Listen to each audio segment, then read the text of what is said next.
அஸ்ஸலாமு அலைக்கும். வணக்கம் நண்பர்களே. நம்ம இந்த வீடியோவில் அடோபி பேஜ்மேக்கரில் லாஸ்ட் வீடியோவில் நம்ம எலமெண்ட்டில் வந்து 3 கமாண்டு பார்த்துருந்தோம். ஃபில்லு, ஸ்ட்ரோக்கு, ஃபில் அண்ட் ஸ்ட்ரோக்குன்னு சொல்லி 3 கமாண்டு பார்த்துருந்தோம். இப்போ இந்த வீடியோவில் வந்து இந்த அரேஞ்சு, அலைன் ஆப்ஜெக்ட்டு, டெக்ஸ்ட்ராப்பு, அடுத்தது குரூப்பு, அன்குரூப்பு, லாக் பொசிஷன், அன்லாக் இதை பற்றி பார்ப்போம். இந்த ஃப்ரேம்னு ஒரு கமாண்டை வந்து தனியாக ஒரு கிளாஸில் பார்ப்போம். பாக்கி இந்த பக்கத்தில் உள்ள எல்லா கமாண்டையும் பார்ப்போம். அப்படி இப்போ ஃபஸ்ட்டு அரேஞ்சுன்னு இருக்கு பாருங்கள். இதில் அரேஞ்சுனா என்னென்னா, இப்போ எக்ஸாம்பிளுக்கு வந்து ஒரு ஆப்ஜெக்ட் வச்சு பண்ண முடியாது. இப்போ 2 ஆப்ஜெக்ட் இருக்கணும். இப்போ எக்ஸாம்பிளுக்கு 2 ஆப்ஜெக்ட் வச்சுக்கலாம். இது ஒரு சர்க்கிள் ஒன்று போட்டு வச்சுருக்கேன். சர்க்கிள் போட்டு வச்சு இப்போ வரைகிறேன். ஆனால் என்ன பாருங்கள், என்னாவது எழுத்து தெரியும், அதாவது இந்த லைன் தெரிய மாட்டேங்குது. அப்போ எலமெண்ட்டில் போய் பாருங்கள். எலமெண்ட்டில் போய் ஃபில் அண்ட் ஸ்ட்ரோக்கை பார்த்தீங்கன்னா தெரியும் உங்களுக்கு. இங்கே என்ன இருக்குது பாருங்கள், ரிவர்ஸில் வந்து டிக் பண்ணியிருக்கு. இந்த ரிவர்ஸை எடுத்து விட்டிங்கன்னா தான் என்ன செய்யும், இங்கே வந்து சர்க்கிள் வரும். ஓகேங்களா? எலமெண்ட்டில் போய் பாருங்கள். இதில் வந்து ரிவர்ஸ் வந்து டிக் பண்ணி இருந்தீங்கன்னா என்ன செய்யுது, இங்கே நீங்கள் சர்க்கிள் வரையும் போது அதனுடைய லைன் வந்து வராது. நான் போனதில் சொல்ல மறந்துட்டேன், அதுக்காக தான் இது பண்ணினேன். இப்போ ஓகே கொடுத்தாச்சு. இப்போ இதில் வந்து நம்ம வந்து என்ன செய்ய போகிறோம், வந்து ஒரு கலர் ஃபில் பண்ண போகிறோம்னு வச்சிங்களேன். இப்போ எனக்கு வந்து பிளாக் கலர் ஃபில் பண்ண போகிறோம். இப்போ பிளாக் கலர் கிளிக் பண்ணால் வரமாட்டேங்குது. அப்போ பக்கத்தில் உள்ளதை கிளிக் பண்ணணும். இந்த இருக்கு பாருங்க, இந்த கலரில் வந்து ஃபஸ்ட்டில் உள்ளது வந்து லைனுடைய கலரு, ரெண்டாவது வந்து ஃபில் கலர். உங்களுக்கு ஆல்ரெடி தெரியும் உங்களுக்கு. இப்போ இந்த ஃபில் கலரை போய் கிளிக் பண்ணுறேன். கிளிக் பண்ணோன்னே பிளாக்கில் வந்துருச்சு. ஓகேங்களா? சரிங்க. இப்போ இன்னொரு சர்க்கிள் போகிறோன்னு வச்சிங்களேன். சர்க்கிளில் ஸ்கொயர் போகிறோன்னு வச்சுங்க, ரெக்டாங்கிள் போகிறோன்னு வச்சிங்களேன். இந்த ரெக்டாங்கிள் ஒன்று போடுறேன். போட்டுட்டு அதுக்கு ஒரு கலர் ஃபில் பண்ணுறேன்னு வச்சுங்க. கலர் ஃபில் பண்ணுறேன். இப்போ வந்து எத்தனை ஆப்ஜெக்ட் இருக்குது? 2 ஆப்ஜெக்ட் இருக்குது. ஒன்று சர்க்கிள் ஒரு ஆப்ஜெக்ட் ஒன்று இருக்குது, அதே மாதிரி வந்து ரெக்டாங்கிள் ஒரு ஆப்ஜெக்ட் இருக்குது. இந்த ரெண்டே என்ன செய்ய போகிறோம், அலைன் பண்ண போகிறோம். அதாவது என்னது, அலைன் தானே,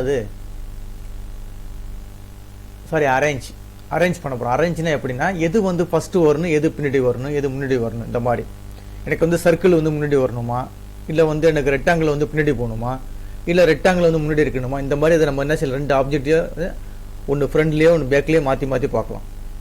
இப்போ நம்ம எது செலெக்ஷனில் இருக்குது, இப்போ எக்ஸாம்பிளுக்கு ஃபஸ்ட் இது செலெக்ஷனில் இருக்குது. அப்போ நேராக எலமெண்ட்டுக்கு போயிடுங்க.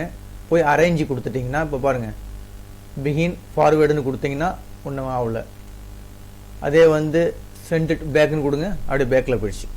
இப்போ என்ன செஞ்சு, அந்த ரெக்டாங்கிள் வந்து பேக்கில் போயிடுச்சு, இந்த சர்க்கிள் வந்து ஃப்ரண்டில் வந்துருச்சு. திருப்பி எலமெண்ட்டில் போய் அதில் போய் என்னது சென்ட் டு பேக்குன்னு கொடுங்க, வரல, ஒன்றும் செய்யலை. அடுத்தது பாருங்கள், அரேஞ்சில் போய் பிரிங் ஃபார்வேர்டு கொடுங்க. எது செலெக்ஷன் பண்ணியிருக்குமோ அந்த இதை கொடுத்து பார்த்துக்கணும். இப்போ வந்து என்ன 2வது செலெக்ஷனில் இருக்குது. செலெக்ஷனில் கொடுத்துட்டு எலமெண்ட்டில் போய் கொடுத்து பார்த்தீங்கன்னா தெரியும் உங்களுக்கு. இந்த மாதிரி நம்ம என்ன செஞ்சுக்கலாம், மாற்றிக்கலாம். 2 பிக்சரை வந்து மாற்றி பார்த்துக்கலாம். பிகின் ஃப்ரண்ட், பேக், இந்த மாதிரிலாம் கொடுத்து மாற்றி பார்த்துக்கலாம். ஃப்ரண்டில் கொண்டு வருது, பேக்கில் கொண்டு வருது. 2 ஆப்ஜெக்டை வச்சுக்கிட்டு ஒரு ஆப்ஜெக்டை செலக்ட் பண்ணி செஞ்சு பாருங்கள், ஆட்டோமேட்டிக்காக உங்களுக்கு மாறாது. அடுத்தது நெக்ஸ்ட் வந்து என்னென்னா, அலைன் ஆப்ஜெக்ட். அலைன் ஆப்ஜெக்ட்னா 2 ஆப்ஜெக்ட்டையும் நீங்கள் செலெக்ஷன் பண்ணியிருக்கீங்க. இப்போ எக்ஸாம்பிளுக்கு இந்த ஆப்ஜெக்ட் செஞ்சாங்க வச்சுங்களேன். இப்போ இந்த வச்சுட்டேன். இப்போ இது ஒரு ஆப்ஜெக்ட் இருக்குது, அதே மாதிரி இது ஒரு ஆப்ஜெக்ட் இருக்குது. அப்போ இந்த ஒரு ஆப்ஜெக்ட்டை நான் செலெக்ஷன் பண்ணியிருக்கேன். இப்போ அடுத்த ஆப்ஜெக்ட் பார்த்தியா, அதை வந்து ஷிஃப்ட் அழுத்தி அதையும் செலக்ட் பண்ணிங்க. இப்போ 2மே செலக்ட் ஆகிடுச்சு. இப்போ ரெக்டாங்கிளும் வந்து செலெக்ஷனில் இருக்குது, அதே மாதிரி வந்து சர்க்கிளும் வந்து செலெக்ஷனில் இருக்குது. இப்போ இதை வந்து அலைன் பண்ண போகிறோம். எலமெண்ட்டில் போய் அலைன் ஆப்ஜெக்ட்னு கொடுத்தீங்கன்னா இந்த மாதிரி ஒரு டயலாக் பாக்ஸ் வரும். இந்த பாக்ஸை பாருங்கள். இதில் ஜஸ்ட் கிளிக் பண்ணி பாருங்கள். ஒவ்வொன்றையும் கிளிக் பண்ணி பார்த்தாவே உங்களுக்கு தெரியும். ஒன்று கிளிக் பண்ணிவிட்டு ஓகே கொடுத்தீங்கன்னா இது அப்படி கரெக்டாக தான் இருக்குது. இப்போ எலமெண்ட்டில் போய் அலைன் ஆப்ஜெக்ட் கொடுத்துட்டு இப்போ அடுத்தது கிளிக் பண்ணி பாருங்கள். இப்போ இந்த இதை கிளிக் பண்ணி பாருங்கள். இந்த இதை கிளிக் பண்ணிவிட்டு ஓகே கொடுங்க, அப்பயும் கரெக்டாக தான் இருக்குது. எலமெண்ட்டில் போய் அலைன் ஆப்ஜெக்ட், இந்த ஃபஸ்ட் இதை கிளிக் பண்ணி பாருங்கள். ஃபஸ்ட் இதை கிளிக் பண்ணிட்டு ஓகே கொடுங்க, கரெக்டாக தான் இருக்குது. அடுத்தது நெக்ஸ்ட் எலமெண்ட்டில் போய் அலைன் ஆப்ஜெக்ட், இந்த ஸ்டைலில் கிளிக் பண்ணி பாருங்கள். கிளிக் பண்ணிட்டு ஓகே கொடுங்க, கரெக்டாக தான் இருக்குது.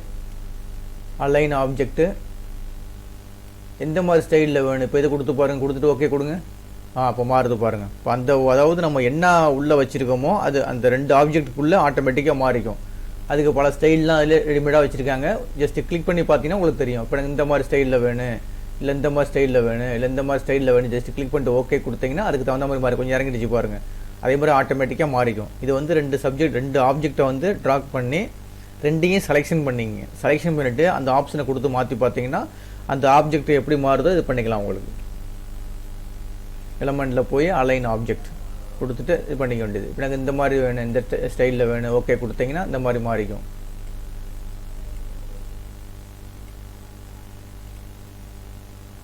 ஓகேங்களா? இதை செஞ்சு பாருங்கள். அலைன் ஆப்ஜெக்ட்டை பொறுத்த வரைக்கும் அவ்வளோதான். அது எந்த மாதிரி ஸ்டைலில் வேணும், எப்படி வேணும்.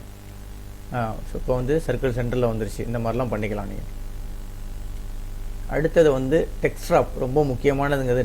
டெக்ஸ்ட் ட்ராப் வந்து ரொம்ப முக்கியமானது. இந்த 2 ஆப்ஜெக்டோட தேவையில்லை, முக்கியமான கிடையாது. இந்த இதை பொறுத்த வரைக்கும் ரொம்ப முக்கியமானது. இது எப்படின்னா, இப்போ எக்ஸாம்பிளுக்கு ஒரு புக் ஒர்க் பண்ணுறீங்க. புக் ஒர்க் பண்ணும்போது ஃபுல்லாக டைப்பிங் பண்ணி முடிச்சிட்டிங்க. ஒரு பேஜ் ஃபுல்லாக டைப் பண்ணி முடிச்சிட்டிங்க. எனக்கு நடுப்புற வந்து ஒரு பிக்சரை வந்து இன்சர்ட் பண்ணணும். அதாவது என்ன செஞ்சிட்டிங்க, ஒரு பேஜ் ஃபுல்லாக டெக்ஸ்ட் அடிச்சிட்டிங்க. டெக்ஸ்ட் அடிச்சுட்டு எனக்கு ஒரே ஒரு பிக்சரை கொண்டு போய் இன்சர்ட் பண்ண போகிறீங்க. இன்சர்ட் பண்ணும்போது அந்த பிக்சரை வந்து அலைன்மெண்ட் பண்ணுறதுக்காக உள்ளது தான் இந்த டெக்ஸ்ட் ட்ராப்னு சொல்கிறது. இப்போ எக்ஸாம்பிளுக்கு பாருங்களேன், எனக்கு ஒரு டாக்குமெண்ட்டை கொண்டு வரணும். என்ன செய்வீங்க, நீங்கள் ஃபைலில் போய் ப்ளேஸ் கொடுப்பீங்க. ப்ளேஸ் கொடுத்துட்டு நீங்கள் எங்கே டாக்குமெண்ட் வச்சுருக்கீங்களோ அந்த டாக்குமெண்ட் எடுப்பீங்க. இப்போ எக்ஸாம்பிளுக்கு ஏதோ ஒரு டாக்குமெண்ட் எடுக்கிறோன்னு வச்சுங்களேன். இப்போ ஏதோ ஒரு டாக்குமெண்ட்டு எடுக்கிறோன்னு வச்சுங்க. நம்ம ஆல்ரெடி டைப் பண்ணி வச்சுருக்க ஒரு டாக்குமெண்ட் வந்து எடுக்கிறோன்னு வச்சுங்க. கொடுத்துட்டு ஓப்பன் கொடுக்குறேன்.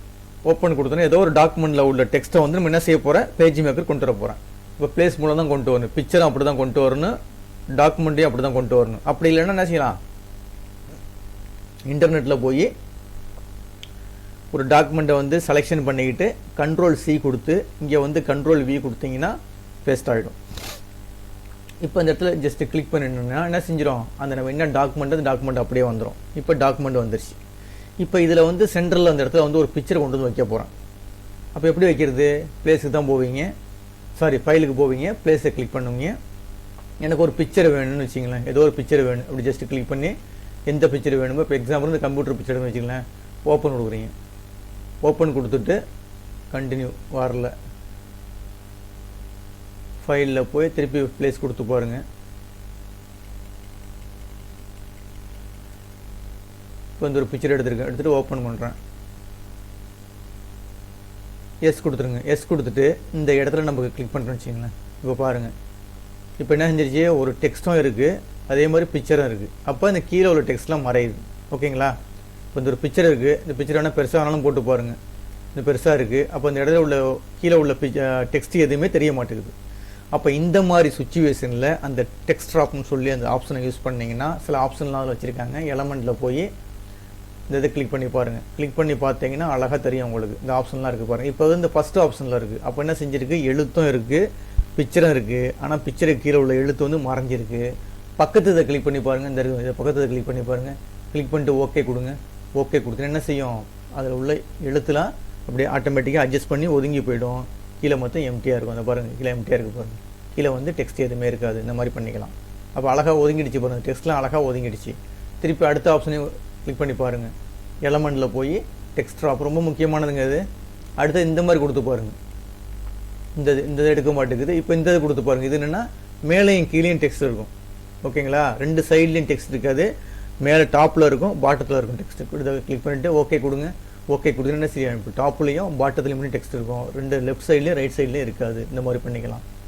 அடுத்தது எலமெண்ட்டில் போய் அதே கொடுத்து பாருங்கள். கொடுத்துட்டு அடுத்த பொசிஷன் கொடுத்து பாருங்கள். பக்கத்தில் ஒன்று இருக்கு பாருங்கள். இது கொடுத்து பாருங்கள். இது கொடுத்தீங்கன்னா என்ன செய்யும், எல்லா இடமும் வந்துடும். இப்போ கொடுத்துருந்தோம்னா அதே மாதிரி எல்லா சைட்லேயும் வந்துடும். அந்த பிக்சருக்கு மட்டும் இடத்த மட்டும் அழகாக ஒதுக்கிடும். அந்த மாதிரி பண்ணிக்கலாம். இந்த பிக்சரோட டிஸ்டன்ஸையும் குறைக்கலாம், அதிகப்படுத்தலாம். அதுக்கும் ஆப்ஷன் இருக்குது. எலமெண்ட்டில் போய் இந்த இருக்கு பாருங்கள். இதில் போய் இந்த பார்த்தீங்களா, இந்த செட்டிங் லெஃப்ட்டில் எவ்வளோ வேணும், ரைட்டில் எவ்வளோ வேணும், டாப்பில் எவ்வளோ வேணும், பாட்டத்தில் இதை மாற்றினா கூட என்ன செஞ்சோம், ஆட்டோமேட்டிக்காக கொஞ்சம் வேணால் இடைவெளி விட்டுக்கலாம். ஓகேங்களா?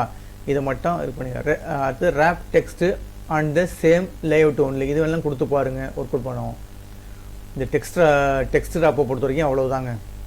அதாவது என்ன செஞ்சுக்கலாம், ஒரு பிக்சரை வந்து அழகாக வந்து ஒதுக்கிக்கலாம். நமக்கு தகுந்த மாதிரி அந்த டெக்ஸ்ட் அப்படியே ஒதுங்கி போயிடும். ஆட்டோமேட்டிக்காக என்ன செஞ்சிடும், ஒதுங்கி போயிடும். இல்லைன்னா மேலேயும் கீழே டெக்ஸ்ட் கொண்டு வச்சுக்கலாம். இதை ஒர்க் அவுட் பண்ணி பாருங்கள்.